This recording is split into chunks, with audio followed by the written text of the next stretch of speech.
and Hamas continue. Now, NPR's Jason DeRose says a new poll from the Washington Post finds many American Jews are critical of how Israel is conducting the war in Gaza. The poll found that more than 6 in 10 American Jews say Israel has committed war crimes against Palestinians in Gaza.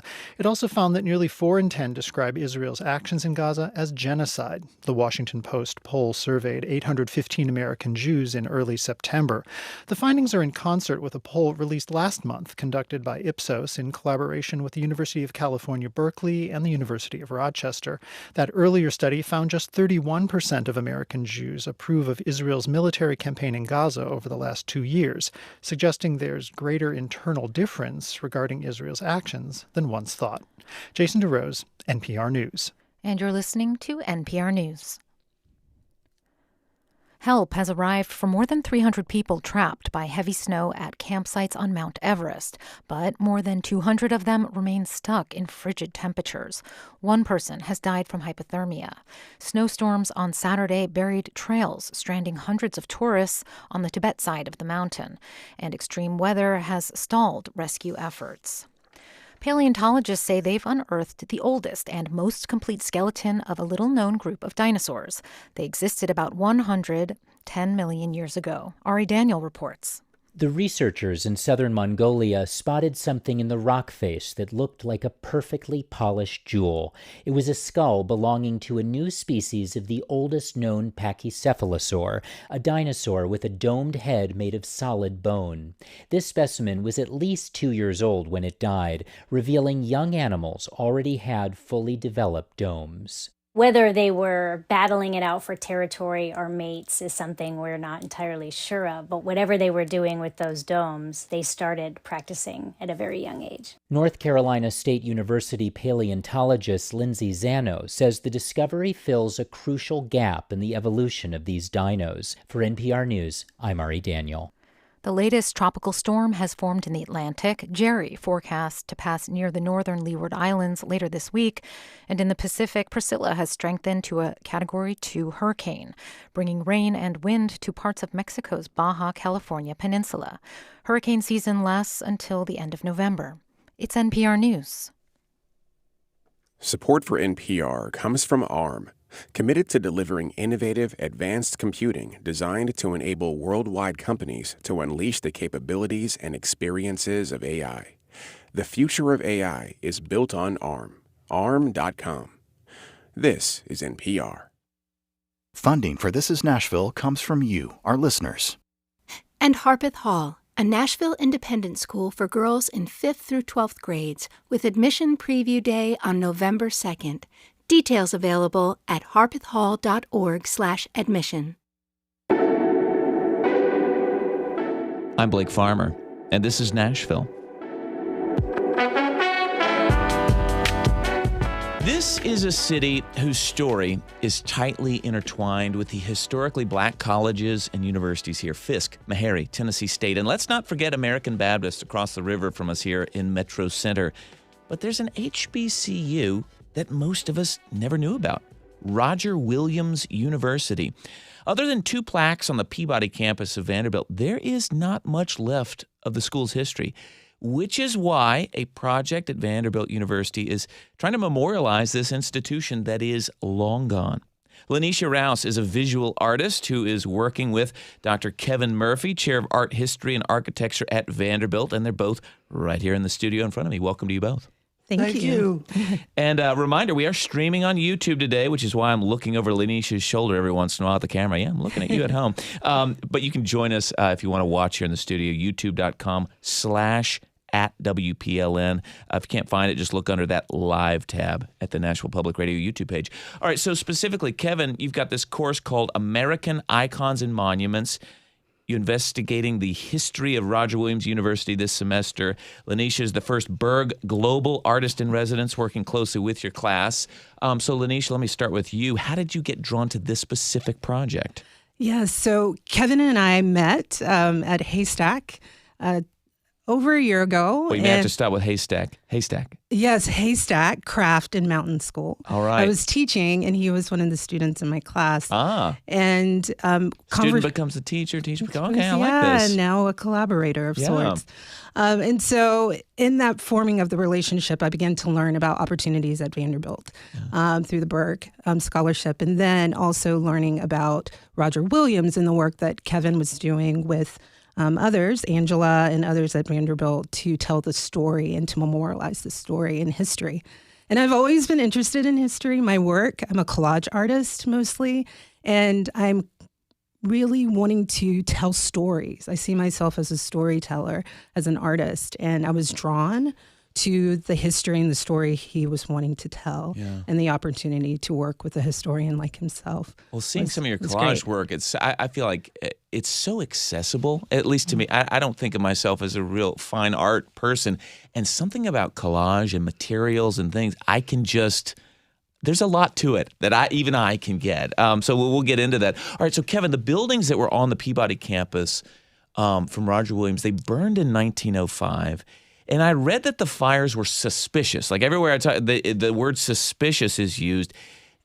It sounds like people maybe believe they were racially motivated. What do we know? Well, I think it still remains unclear exactly what the origin of the fire was. But anytime you have highly valued property that's contested by various people and institutions, and the thing on it that's blocking its development disappears in a fire that nobody can explain, that raises some eyebrows. Yeah. So, I think that there's always been a bit of speculation about how it was that those fires came about. Well, the school started in the months after the Civil War, I think 1866, sort of in somebody's house almost. But I read that Roger Williams, the school was trying to buy the very land that Fisk is on off of Jefferson Street, but Fisk beat him to it, which I find so interesting. But how did the school end up over next to Vanderbilt? And was Vanderbilt around at that time? Yes, they were, historically coincided, at least. Fisk was started, Roger Williams started before Vanderbilt, but the two existed alongside one another for a number of 30 years. Right, they were like neighboring institutions, right, I guess. Yes. Well, so Lanecia, I mean, so much of what you do is based on like things you can put your hands on. Are there any artifacts that actually remain from this? Photographs and news stories that are in the archives that I've been able to access from collage work. But you have very little as far as like bricks or like tangible objects in that way. But there's definitely photographs of students, football teams, the building structures, and news articles you can find. And is there even any physical presence, like where people know precisely where those buildings were on the campus? Do you know? Yeah, well, there's a historical marker. Yeah, there are two markers that are approximately on the site. And one of the things that my colleague Angela Sutton, who Lanecia mentioned a moment ago, an assistant dean in the College of Arts and Sciences who's done an enormous amount of research on Roger Williams, she and I have been talking about the potential for doing some kind of below-grade exploration to actually find the precise locations of the buildings, since they're completely gone. They've disappeared, but undoubtedly there's some kind of archaeological evidence for them. But other than that, no. Wow. Lanecia, what kind of imagery or iconography do you now associate with Roger Williams now that you've kind of sunk your teeth into this project? Yes. As you asked the question, I was envisioning the students that attended there and the poise, the strength, their eyes. They were clergy, they were teachers, they were doctors that were coming through, educators that you can see the resiliency and the strength and determination through their eyes. I just keep thinking of their eyes as you ask. Well, the old photos are the few that I've seen are so striking, and you just sort of think of these families and all that they their families had lived through not long before this. Oh, yeah. I mean, incredible. you have like the social, financial, political challenges of that time. And you have this school that was built to educate freed, formerly enslaved persons. Yeah, it was really profound. So Kevin, the fire wasn't exactly the end by any means. I think there were some. I don't know if it led to the financial struggles, but what happened to the school? Well, it was it moved, and then it was absorbed by other institutions. Right. So it no longer existed in its same form. But I would love to tag onto Lanecia's response to your last question, if that's okay. That is supposed to be the beauty of this show. So please hop on. Your question and Lanecia's response was really making me think of something that I've been thinking of over the past week. As higher education is so much under debate these days and under attack from some quarters, and I keep thinking about what it would have meant to this cohort of students, who were of a race that could be owned by other people, right? Less than 10 years earlier, and here they are given this opportunity to pursue higher education, which I have a deep reverence for, and as Lanecia says, when you see their faces, when you see these people, you just have to imagine what it would have meant to them to be part of this institution. If you're just joining us, I'm Blake Farmer. This is Nashville. We're talking about the lost history of Roger Williams University, a historically black institution that was built where the Vanderbilt Peabody campus sits now. A reminder, we are streaming on YouTube today. It's at youtube.com/@WPLN under the live tab. There actually is a Roger Williams University if you just Google it. Yes. And I believe it's the same person because there's this Rhode Island connection. But is that the same person that this school was named for? Right. Roger Williams University is in Bristol, Rhode Island. Right. And it's named for Roger Williams, who was from Rhode Island, who was a champion of religious freedom.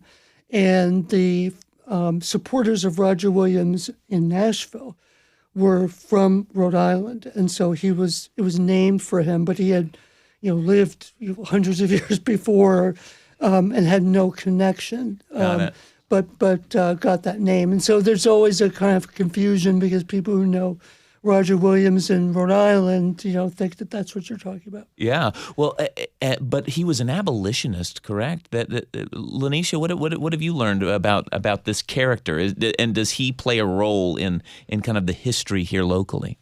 Yeah, I've spent a lot of time just learning about the university and the school. Yeah. Part of the fellowship is providing space for me to go from the macro to the micro to the macro. Yeah. But I did know he was an abolitionist. I know that he invested in education for formerly enslaved persons, and it was really important for this work to be done in the South. Yeah. And I'm looking forward to learning more about him being here and digging into some of the archives that Angela has found. Well, how does the story of this school connect to larger concepts, maybe, Kevin, that you teach in this course about icons and monuments? So the course was actually pioneered by my colleague Vivian Freed, who's now retired and who is an expert on the U.S. Capitol in Britain, the fundamental study of it, and developed this course. And when she retired, I said, I'd love to take it over because I'm interested in monuments and the representation of history and so on. And I was teaching it the first time in the summer of 2020. Oh, my. And, I'm teaching the course, and during the breaks, I would say to the students, it was on Zoom during the pandemic. I'd say, you've got to go look at the, television or online or something and see what's happening now. With monuments around the United States and a kind of contestation over what they represent. And so Roger Williams is just one part of this larger course where we we're thinking about the objects through which the history of the U.S. is represented and has been represented over the course of time. Lanecia, what do you hope comes out of this? Because obviously there's, other than a couple of plaques, there is not a monument to what this institution, was or represents, I don't think. Yeah, as someone who lived in Nashville and worked in Hillsborough Village my whole time and actually lived in the neighborhood, I did not know this part of our history. And of the I city, didn't either. right? Before prepping before this topic came up for a show, Mary Mancini's the producer, I was like, Roger Williams, don't know the first thing about it. Right. And so it was enlightening to learn about it. And I want to create a piece. So I am working on a piece that, a visual piece that will honor that part of our collective history and story. Especially at a time when history seems in some ways so fragile to revision and erasure. I come from a people that believes it's important to celebrate our story and to know our story and our ancestors and give honor to them, because that helps us in navigating the future in many ways. Their endurance, their imagination, I stand on the backs of. I stand on the imaginations of. And so I hope that through the work that I'm able to create on my own and then in partnership with Kevin and the students, that we can continue to make visible in ways and foster curiosity of those who encountered the work. Well, my understanding, Kevin, is that there was hope of doing something that might be even more of like a public art kind of display. What happened there? So Angela Sutton and I were part of a group, kind of informal group of people at Vanderbilt who had all been kind of independently getting interested in Roger Williams. And then we proposed a collaborative project to the National Endowment for the Humanities, which was funded, a year and a half ago or so. And the project was to have a symposium and bring together stakeholders in the history of Roger Williams, people from Nashville, but then also people from other institutions that had, uncovered and represented diverse parts of their history. And we wanted to create an opportunity to talk about how this would be celebrated, how this bit of our history could be made more visible and really celebrated on our campus and in Nashville. And our grant went through this very elaborate NEH review process and then was canceled as part of the mass cancellation of NEH-funded projects by the administration last spring. So at that point, we had to regroup, and what I decided to do was to pursue the project on a smaller scale with my students, and luckily, Lanecia was able to be here, and so we folded this into the course that I had been planning to teach this semester and make this the kind of hands-on, culminating project of the students. Well, before we let you go, would you kind of help us understand why the story of Roger Williams University is important to us right now in Nashville in 2025? Well, I would say that it's important for us to understand the full range of institutions and people who have made the place that we inhabit what it is.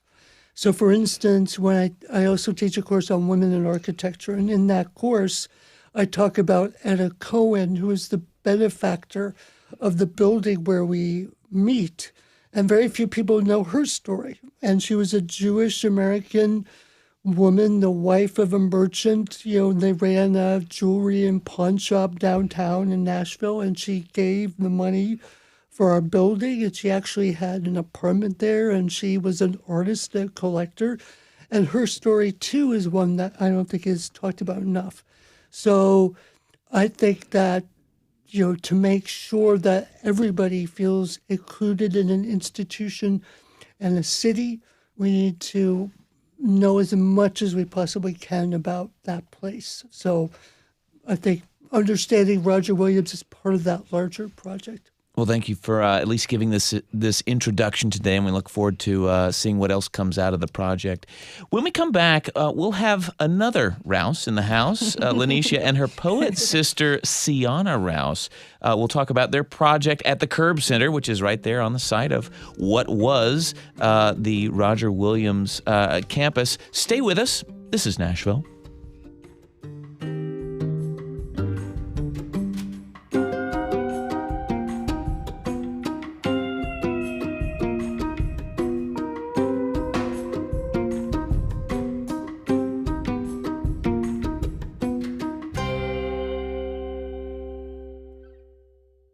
Funding for This is Nashville comes from you, our listeners, and Community Foundation of Middle Tennessee, working to help donors make more possible through the power of community giving. More at cfmt.org. And Amazon, proud sponsor of WPLN's Daily Show, This is Nashville, engaging our differences so we can discover our unity. More on Amazon's community work at aboutamazon.com.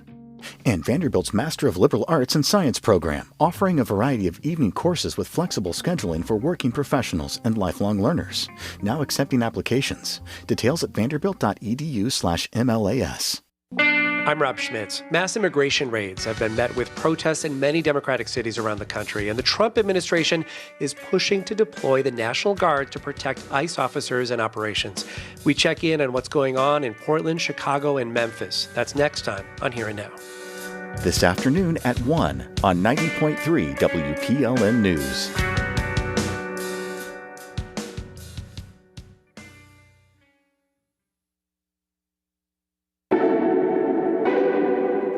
I'm Blake Farmer, and this is Nashville.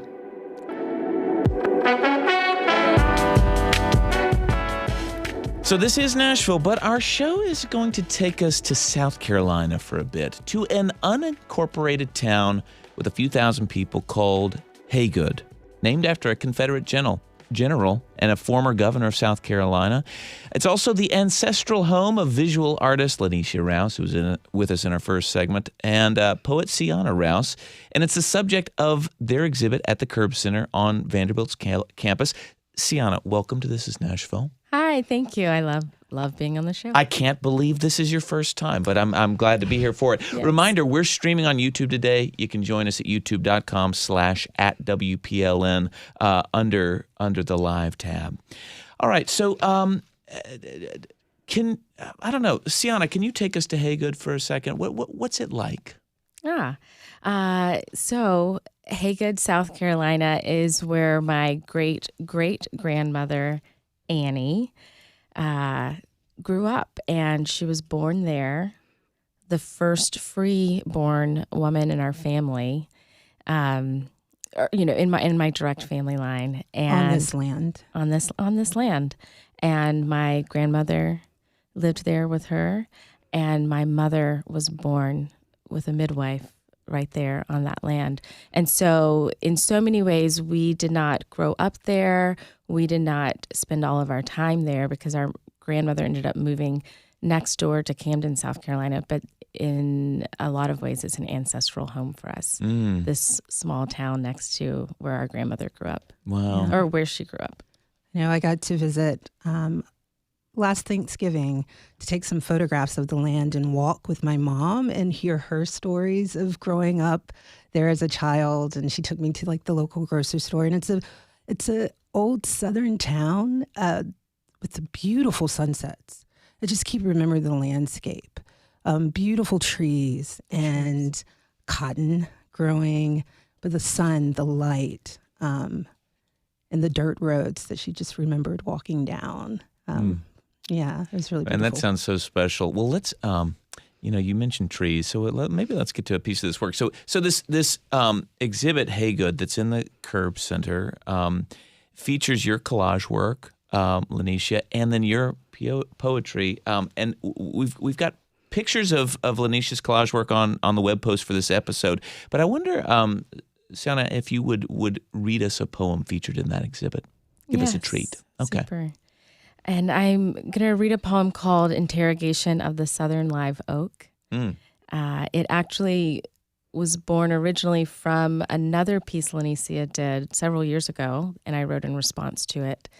And then what she has done in art, we like to respond to each other, which I think is great. So with this exhibition, she has brought it back and has now responded to the poem with works on the wall. Yeah. So you're saying the poem that we're about to hear, there's a visual representation of it as part of this exhibit. Okay, lovely. All right. So I'll read the poem, and then you have to come see the work. Whet the appetite. Here we go. Interrogation of the Southern Live Oak. What should I ask you?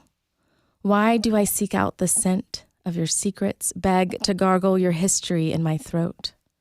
What did I ask you in my youth when, red-sneakered and curious, I climbed? Or did I just let you listen? The sun breaks on my brow like yoke, and I find you for relief. But you owe me nothing, not shade or rest or wisdom. Why do I ask when I know your voice remains quiet as a black hole or the future? Back in the day, I held my granny's hand, asked her skin to tell her stories. I attempt to read the wrinkles on your torso. Why? Why do I want your elbow crook to teach me a thing about hurricanes and how to drop to earth while also reaching forward and up and through a storm with the confidence of a bison's steady stomp? Stop asking for all my memories, Granny said. And I think she meant she was tired of trying to remember things she'll never forget. Or perhaps once her wild tresses went the gray of Spanish moss moaning from her crown, she knew that memory denies some of its secrets, even to the ones who did the living. I stare and try to catch a glint of sky between your leaves, as if these constellations point me towards some kind of wise, but always they just direct their radial threads of light right back at me.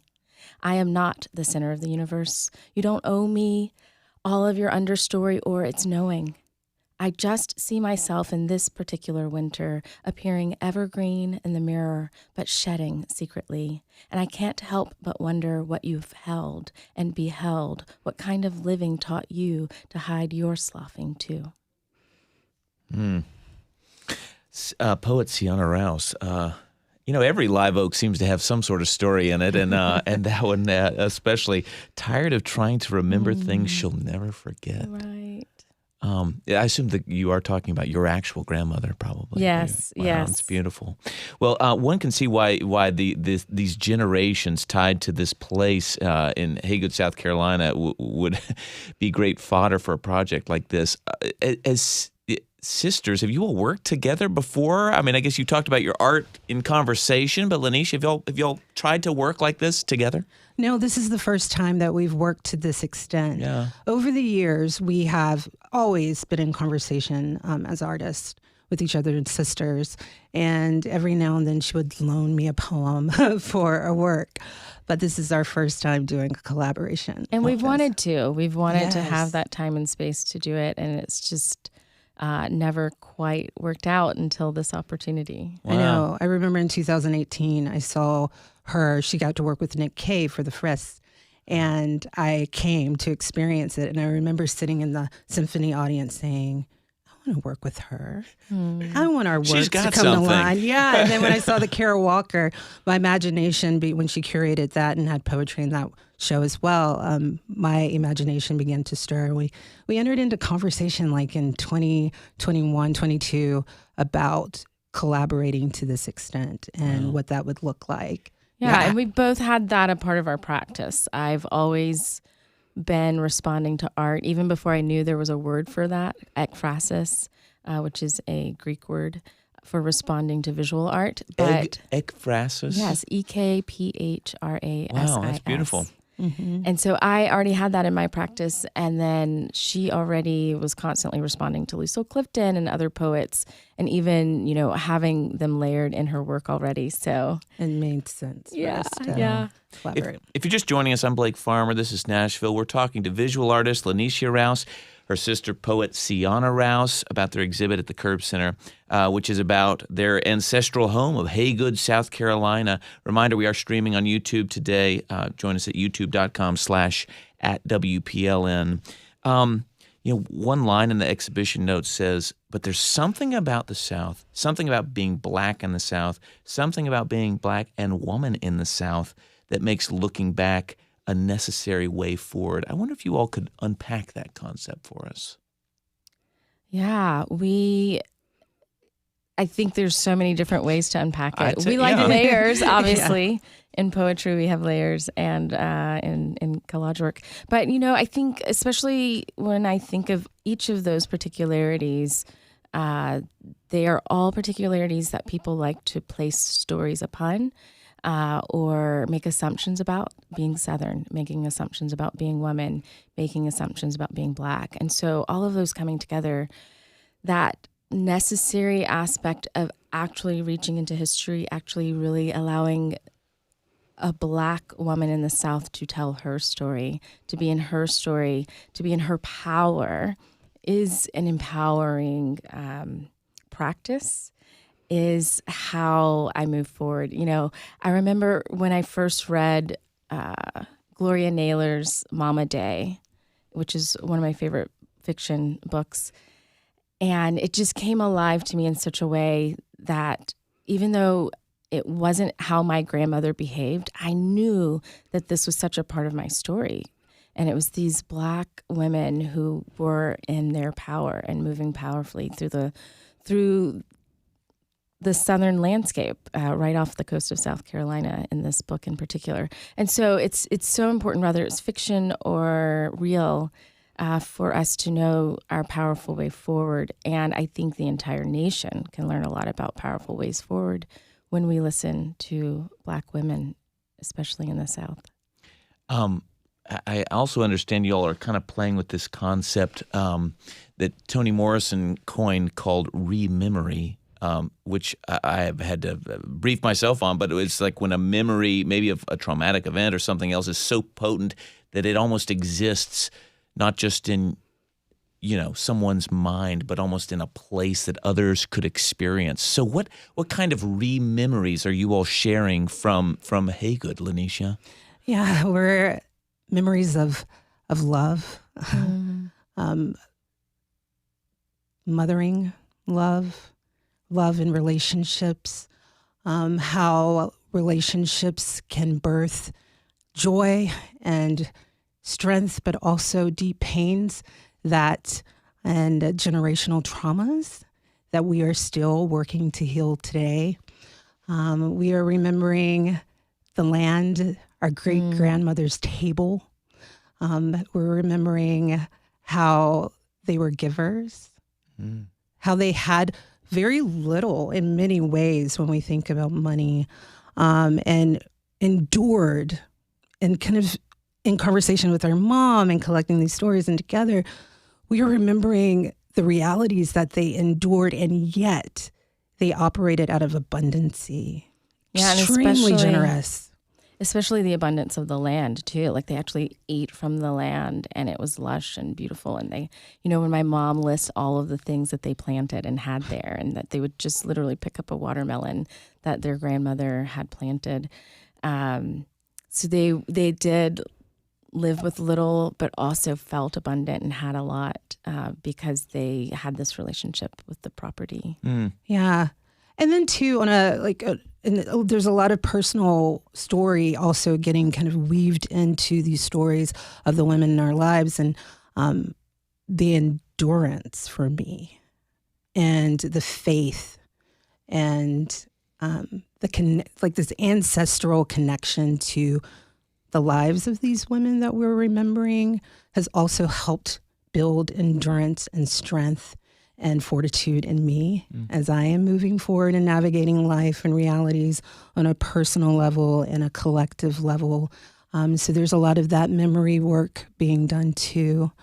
The work includes family artifacts, I think, right? Yeah. That you all. So what kind of exists from Haygood that you've been able to pull into the collage work? Yes.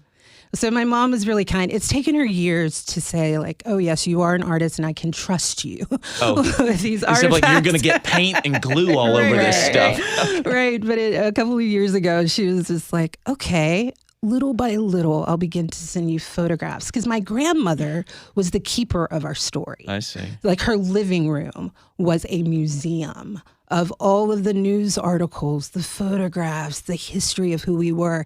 Literally a museum. Like, she didn't want you to sit anywhere in there. The living room wasn't really a living room. Don't knock any of the photos over. So you don't live in the living room. There was plastic on the floor. Visit the living room. Like a museum. Look around, and then go sit on the back porch. It was our stories. It was our stories. And so Mom has given us a quilt that my grandmother, that covered her in her last days of life, and that my mom wrapped herself in until she didn't need to anymore.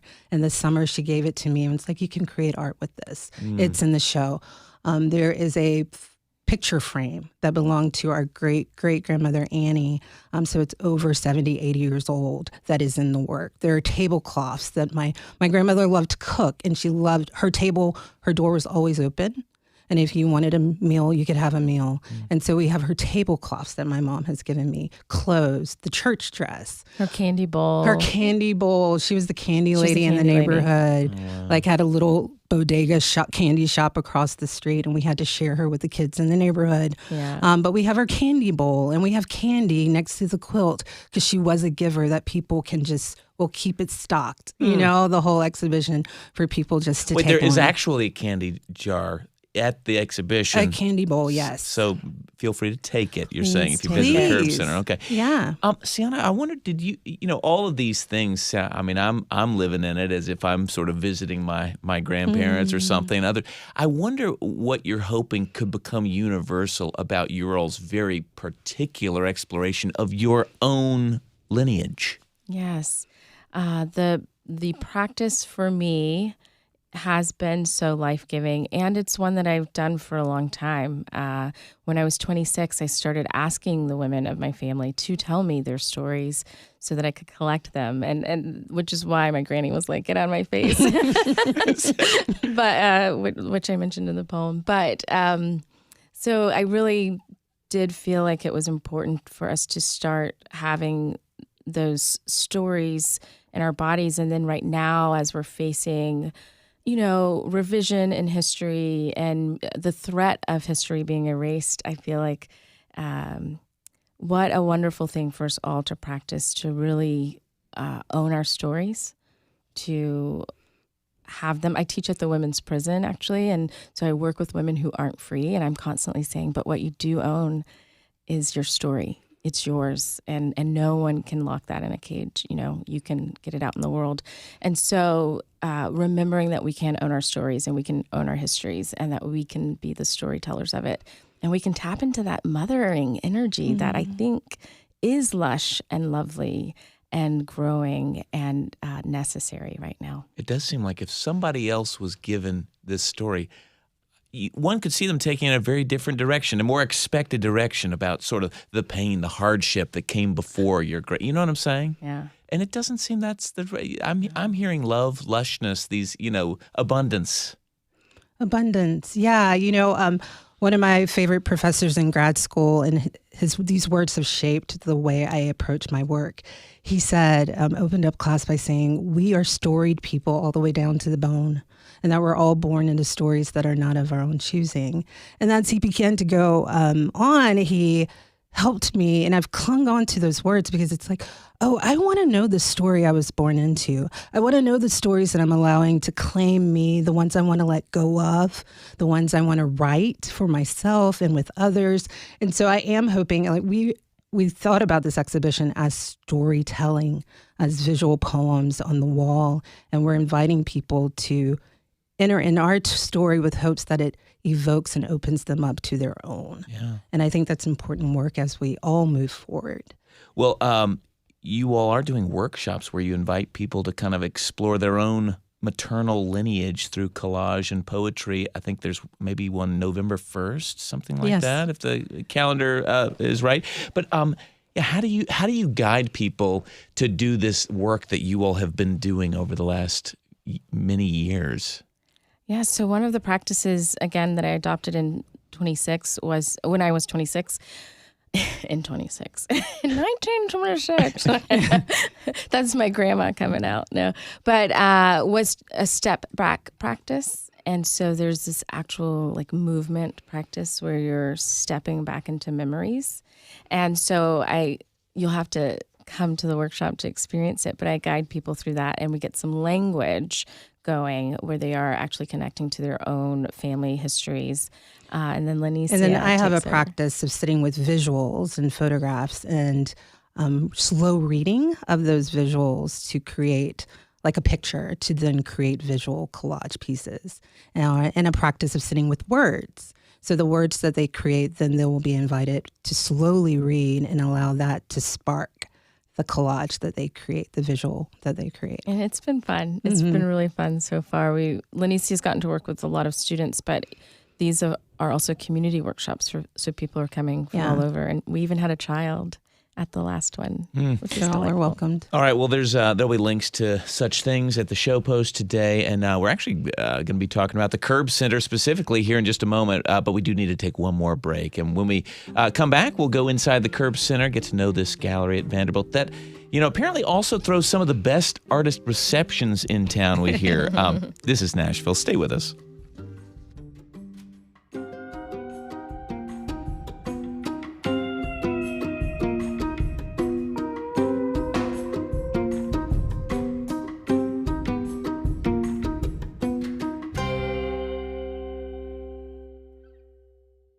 Funding for This Is Nashville comes from you, our listeners.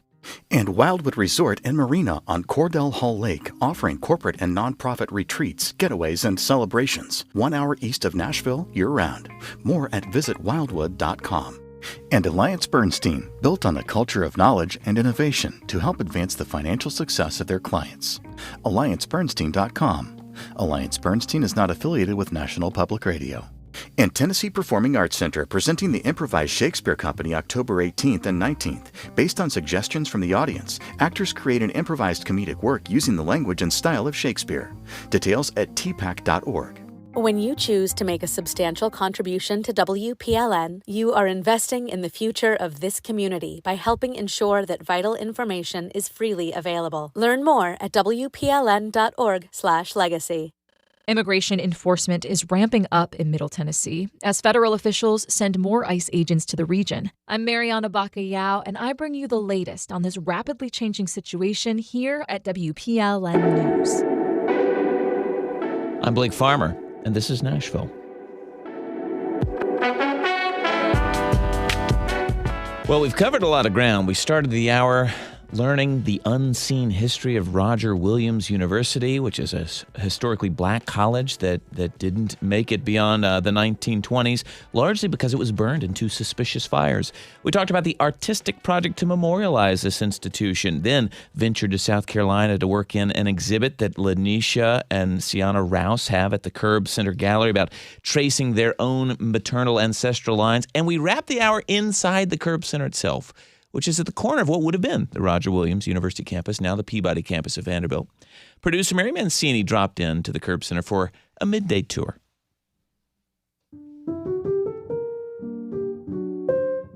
My name is David Wilson, and I'm the program coordinator at the Curb Center at Vanderbilt.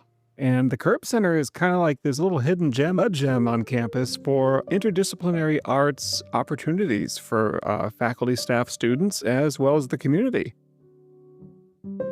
The main part of the Curb Center is in the historic house. The house was a standalone unit, and then over time, as it was brought in closer and closer into the campus, it became more and more a assembled structure. In the springtime, we turned this outer part of the workshop room into a gallery, and we feature the artwork of our Curb Scholars.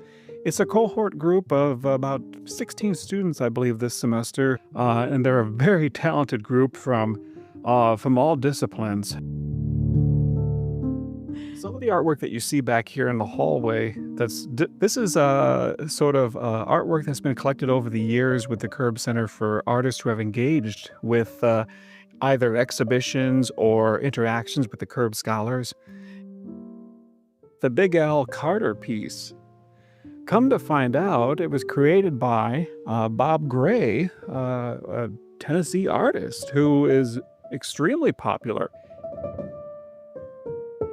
The piece right behind me here from Dustin Mader was part of a exhibition we did with the Ancient Art Archive.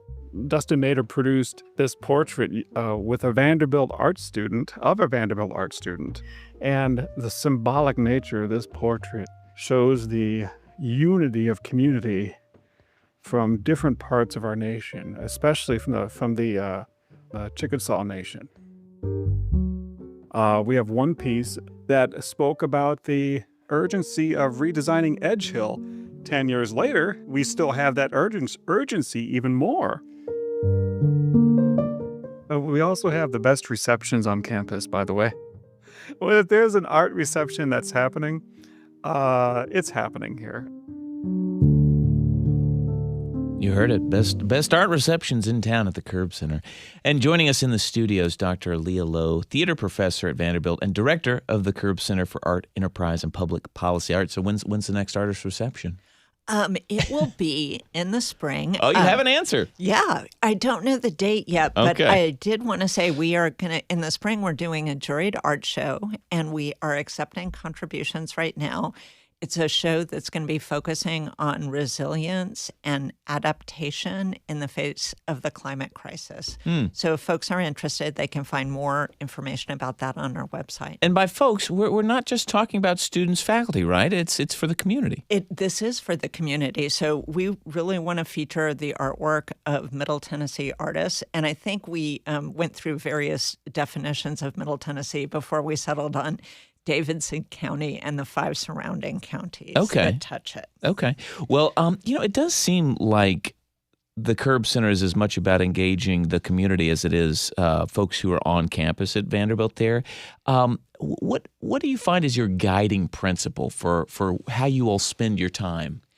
Well, the guiding principle for me is in our mission statement, which is we elevate the arts as a form of inquiry, as a way of understanding, and as a celebration of the human spirit.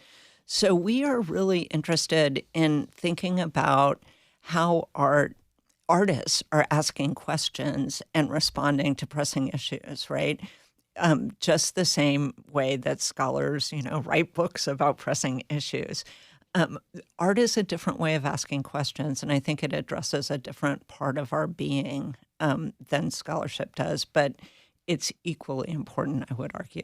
Yeah. Do you find it more of a challenge to get the audience, whoever that is, to take the artist response as seriously as other responses that might happen in academia?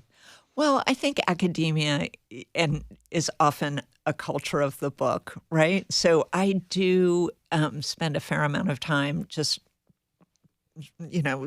pointing at paintings, saying this too is a response, right? I see. But I think we're getting a lot of traction. We are really interested in interdisciplinary partnerships at the Curb Center. We've worked a lot with Vanderbilt's program for the communication of science and technology in various ways. And we're interested not in just doing art for art's sake, but in taking art and using it as a kind of prism to look at different areas of society and culture. I wonder if you could give us an example of how you all have done that in the last couple of years that sort of would resonate with folks, with almost current events and art. Sure. Well, last fall, I think it was, we embarked on something that we called the Eco-Grief Project, which was really about exploring kind of the emotional and spiritual landscape of living through the climate crisis. So we commissioned 4 short plays by playwrights all over the country. We produced them in the theater department using sustainable materials and methods. And we coupled this with an art exhibit called Extraction Interaction that featured the work of 3 artists who engage with extractive industries in one way or another. So it was a kind of comprehensive sort of thinking about, what does it mean? What does it look like? What does it feel like to be living in this time, grappling with a climate that is increasingly unpredictable and frightening? It seems like there's so much going on there, and there would be. I wonder if you were surprised by any of the responses. That how you could turn these complex ideas into something that really might resonate with an audience. Yeah. I mean, I'll tell you, one of the plays, my favorite play, was a play by a playwright named Kristen Adajak. And it was basically like a kind of road play, not a road movie, but a road play. A young woman with a heart condition kidnapped in the play, kidnapped a horseshoe crab in an effort to become self-sufficient. Because I don't know if you know, but horseshoe crab blood is used to test pharmaceuticals and medical devices. So she was trying to sort of like spring this horseshoe crab from the lab, right? And it was a really funny, wonderful, warm play, right, that really invited folks in to think about the climate crisis, but not from a kind of scary, from a perspective of, is there a way that we can be alone in this moment, or are we all in this together? I think was the essential question that the play was asking, but it was incredibly witty and funny. And we welded, our theater technical staff welded together 5 or 6 horseshoe crabs that became very hot commodities once the play closed. Everybody wanted their own horseshoe crab. Wow. Well, listen, that's a hot play then. So is your strategy at this moment, we had Kevin in here talking about obviously grant funding that has been, at risk.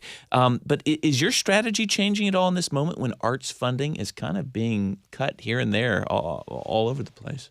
We have started talking about that. The Curb Center was very generously endowed by Mike Curb, a Nashville record producer and philanthropist. We've started talking about how we can best support projects that, particularly on campus, that are starting to lose funding. I don't think we're at the end of that discussion yet. It's sort of, the landscape is becoming clearer and is not yet entirely clear, I would say, but it is a real concern. Yeah.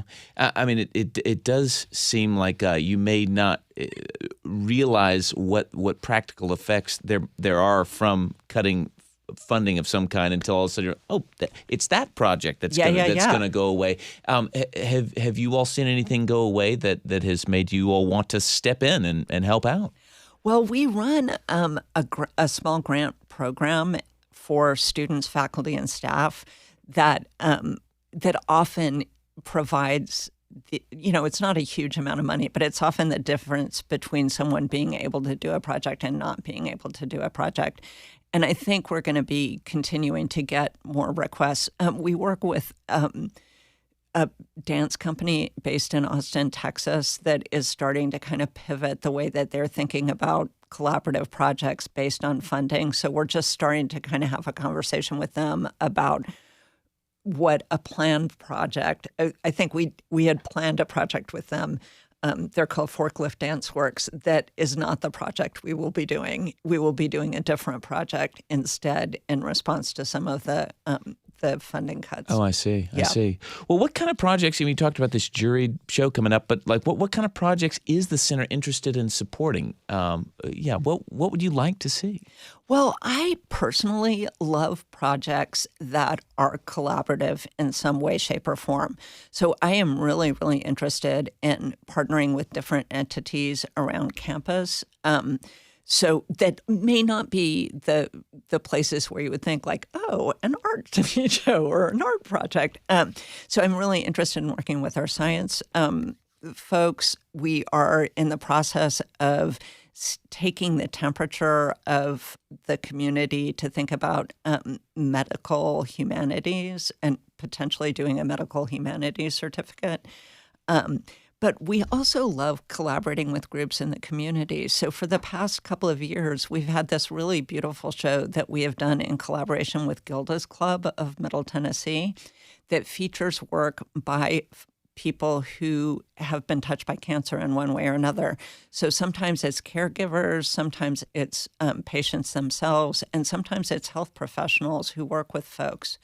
And that has been just a real source of joy for us, right? there's a lot of information that expressive arts are helpful for people who are suffering from an illness. So, yeah. Well, for those who may just have not set foot in the Curb Center before and need to, what's the best time to come by? We are open 10 to 4, Monday through Thursday, except for Thanksgiving week. Don't come Thanksgiving week, but we would love to see you. Well, we've loved having you all on the show. If you, Professor Leah Lowe, thank you so much for helping us get to know the Curb Center at Vanderbilt. My pleasure. And if you missed the top of the show, we started the hour with the untold story of Roger Williams University, the HBCU that was located close to where the Curb Center is now on the Peabody campus. Also took a trip to Haygood, South Carolina to talk about an exhibit on display at the Curb Center and exploring maternal ancestral lines. So catch up on that if you want to on the show post. Thank you. This is Nashville is a production of Nashville Public Radio. Today's episode was produced by Mary Mancini, directed by Tasha A.F. Limley. Our board operator is Liv Lombardi. The masterminds behind our theme music are Larange and Namir Blade. The conversation doesn't end here. Send us an email at thisisnashville@wpln.org. You can respond to a show, tell us what you want to hear more of or less of. You can also find us on Instagram. This is Nashville. I'm Blake Farmer. Go in peace.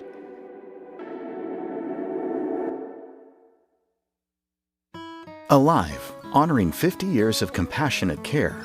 Alive was founded in 1975 and has supported thousands of families across Middle Tennessee. Programs include hospice care, grief support, community education, and volunteer opportunities.